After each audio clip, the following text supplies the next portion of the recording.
Dizia eu que pais narcisistas tratam seus filhos como propriedade, como instrumento, como objeto a ser manipulado para que esses pais consigam atingir o seu objetivo na vida, que é a felicidade. Qual é a felicidade dos pais narcisistas? Dos narcisistas de um modo geral, mas dos pais narcisistas neste caso, destruir a vida das suas vítimas, destruir a vida dos seus filhos para que esses filhos não venham a ser mais felizes do que os narcisistas. Ninguém pode ser mais feliz do que um narcisista, na cabecinha do narcisista. Esses narcisistas destroem a vida dos próprios filhos para que esses filhos se tornem eternamente dependentes dos pais. E a culpa por essa dependência vai recair sobre os filhos. Porque para o social, para a sociedade, olha que família perfeita. É aquele filho lá, o bode expiatório, que é esquisito. Deu em nada na vida. Depende eternamente da família. Não quer saber de nada. Virou nada. Da sensação inicial de poder, a autoestima em frangalhos. De acordo com Mônica Peçanha, o incesto emocional tem maior poder na primeira infância, pois a criança vive com os pais uma fusão emocional que até os 2 anos de idade é importante para a sua sobrevivência saudável. Mas quando os pais não se desligam, essa criança poderá criar no futuro uma incapacidade de se ligar intimamente a uma vida saudável com um parceiro adulto, avisa.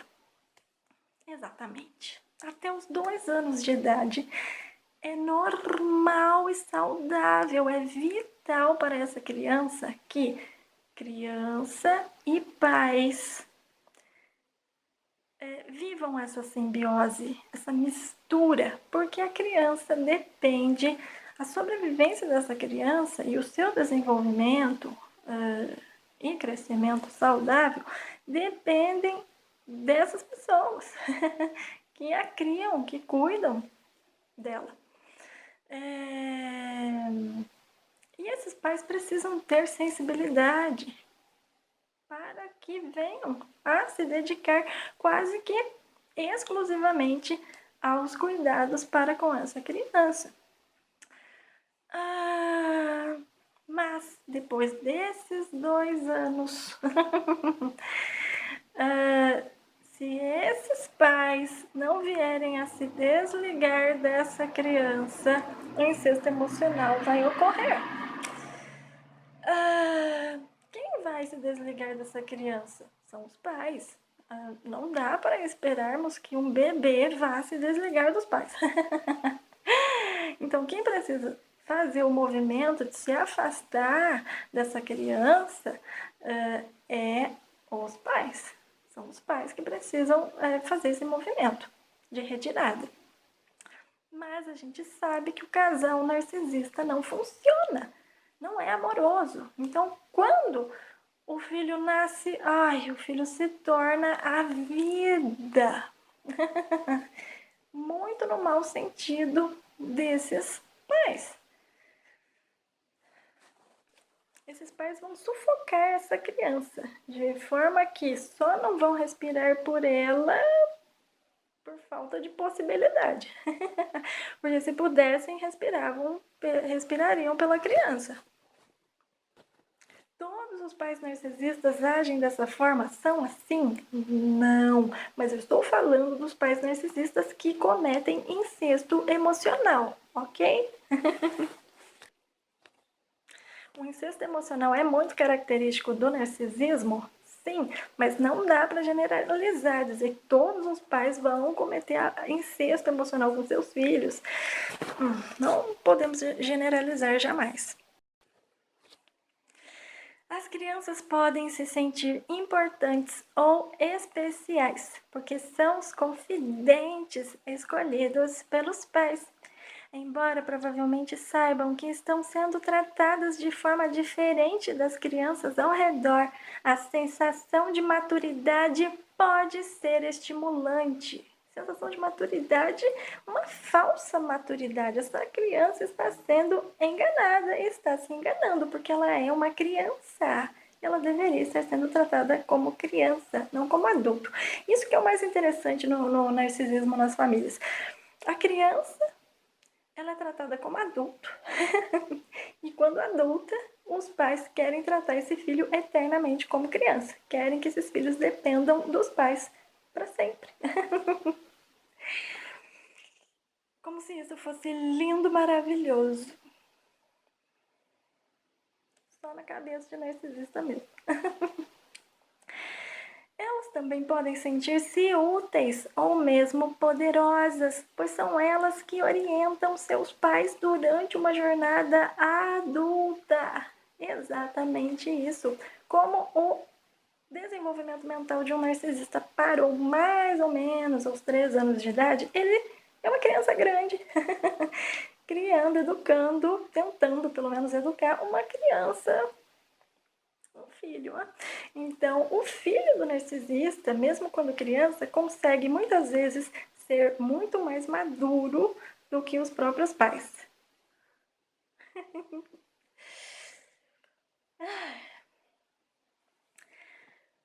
Porém, mesmo se sentindo bem, ao longo dessa jornada com os pais, há o risco de a criança começar a apresentar problemas emocionais. Observa a Mônica, é óbvio. Essa criança que ficou ouvindo as confidências dos pais, de adultos, que não brinca com crianças da própria faixa etária ou de faixa etária similar, com outras crianças, de um modo geral, essa criança, ela vai tomar para si todas as dores alheias. Vai chegar um momento na vida desse indivíduo, na infância mesmo, não na infância, na adolescência, na fase adulta, esse indivíduo não vai saber se aquelas histórias que ele ouviu, ele não vai saber se são histórias que ele ouviu, se são histórias que ele viveu, se são histórias que ele compartilha, que ele comunga com o narcisista. Eu tenho histórias que eu não sei se fui eu que vivi. Eu não sei se fui eu que vivi, se foi a história que o meu narcisista me contou, se foi a história que o meu narcisista passou, contou pra mim e depois ele fez a mesma coisa comigo. Tem coisas que eu não sei, é muito confuso. Mas é essa mistura, essa fusão, esse incesto emocional que deixa a gente perturbada assim. Ah.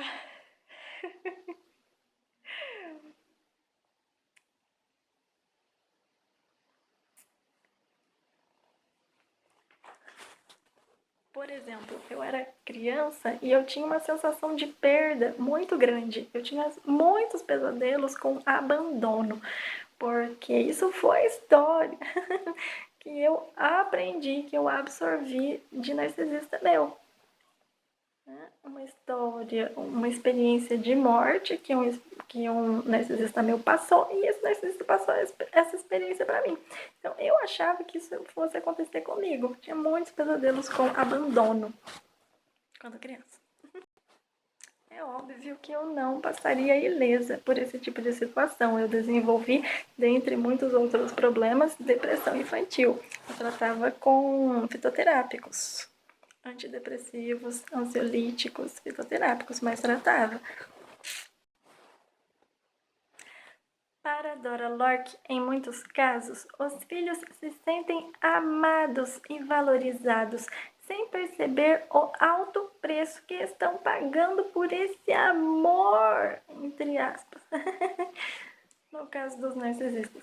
A questão é que esse comportamento vai minando a autoestima e semeando a dúvida sobre suas qualidades, opiniões e, por fim, sobre a maneira como a pessoa vê a realidade. Ela fica vulnerável e fragilizada, pontua.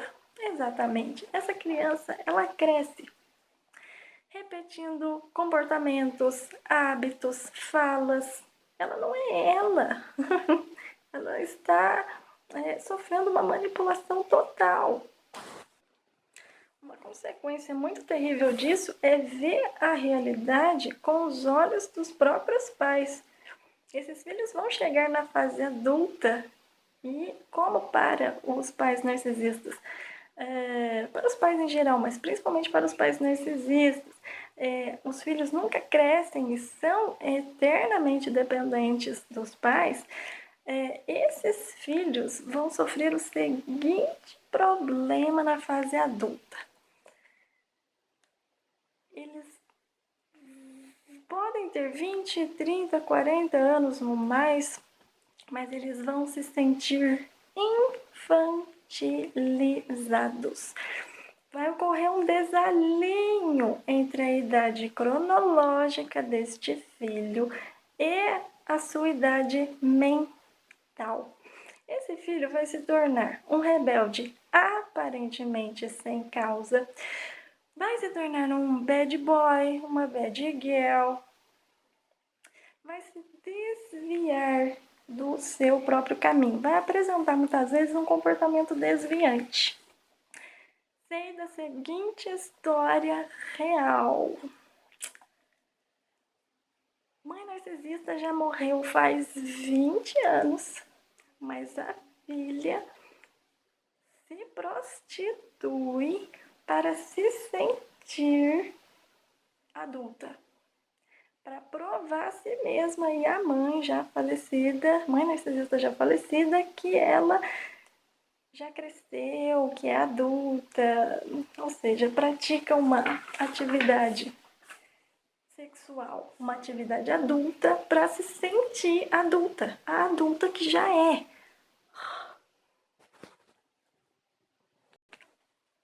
Ou seja, essa pessoa está destruindo a própria vida para provar o que não precisa ser provado. Muito comum os filhos de abusadores narcisistas não aparentarem a idade cronológica que tem. Se esse filho tem 20 anos, ele vai aparentar 12. Se ele tem 30, ele vai aparentar 20. Se ele tem 35, ele vai aparentar 25. É uma sequela com que ficam esses filhos de abusadores narcisistas e deve ser assim. Deve ser muito difícil para os pais narcisistas que competem, sentem inveja, competem com os filhos o tempo todo. Ver aquele filho sempre lindão,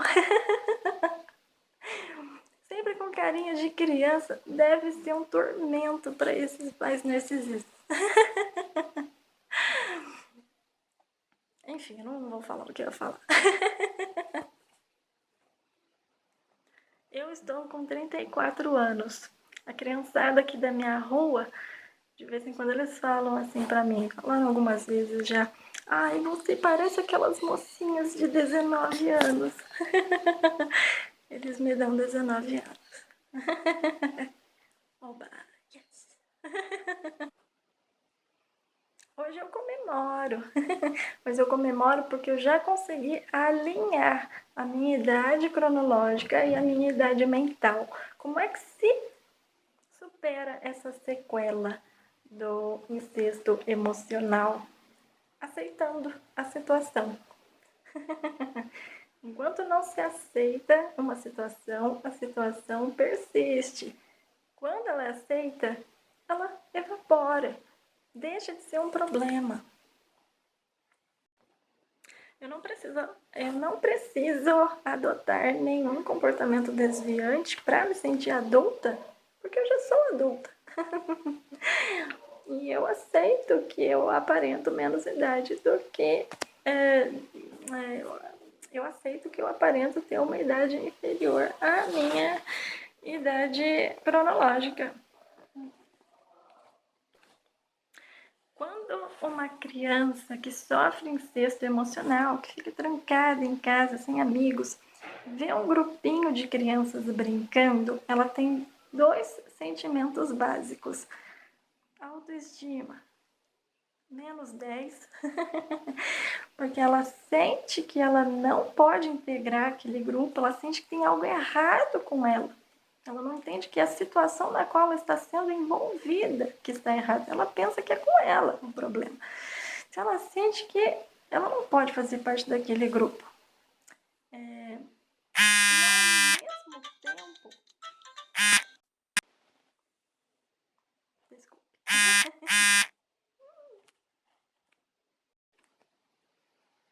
Essa criança tem a sua autoestima -10.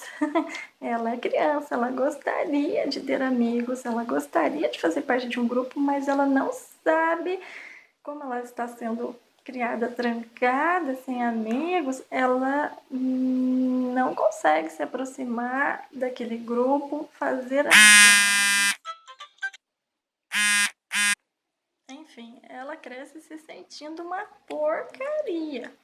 Mas, ao mesmo tempo, essa criança vai olhar aquele grupinho com maior despeito. Será que eu não posso integrar o grupo mesmo? Eu nem preciso mesmo. Eu nem queria mesmo ter amigos. Eu nem preciso, porque eu já sou mais maduro que todo mundo. Ela vai encarar aquela situação, aquele grupinho de crianças brincando com um ar de superioridade. Quem eu sou? Crianças vítimas do incesto emocional nunca se sentem livres para serem quem são. É como se os pais tivessem lhes tirado a possibilidade de solidificar a própria identidade, diz Mônica. Como esses danos não são facilmente detectados, podem emergir na adolescência ou na vida adulta através de distúrbios alimentares, autoagressão, cortes como forma de autopunição, uso de drogas e depressão em diversos níveis com risco de suicídio. No meu caso, eu tinha 15 anos, eu não sabia quem eu era.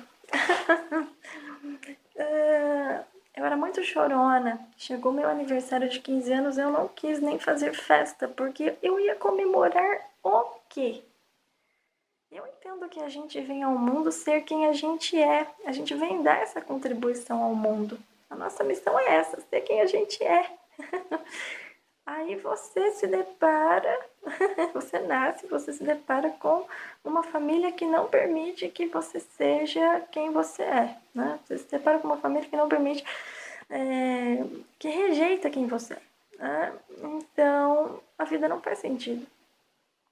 Então, todos os anos, no meu aniversário, eu chorava muito. Olha que interessante.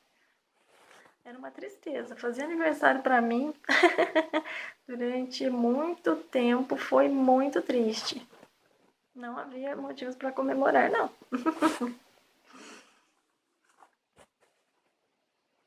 Não vai fazer festinha de aniversário para nós? Eu tinha 15 anos. Uma coleguinha minha perguntou isso. Aí eu falei, não. Eu era muito chorona. Eu era chiquinha mesmo. Cresci muito sentimental, muito chorona. Eu também não podia ser quem eu sou, né? Não tinha graça. Desses danos aqui, eu só não me entreguei ao uso de drogas, porque o resto eu tive todos. Depressão desde a mais tenra infância, autoagressão, eu não me cortava, nunca fiz isso. Isso é coisa de borderline, costuma ser, pelo menos. Eu nunca me cortei, mas eu arranhava a parede, eu gostava de me causar mal-estar. Gostava não, entre aspas. Estraguei meus dentes, tive que usar aparelho. Minha visão fazia... forçava a vista no escuro, fazendo crochê, por exemplo.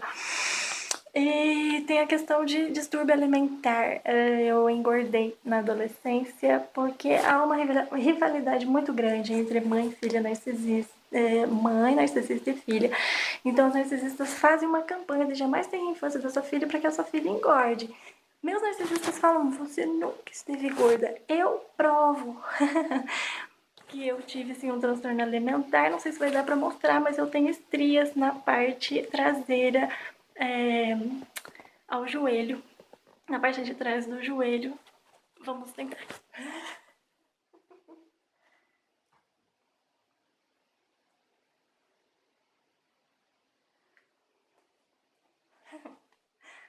O importante é superar.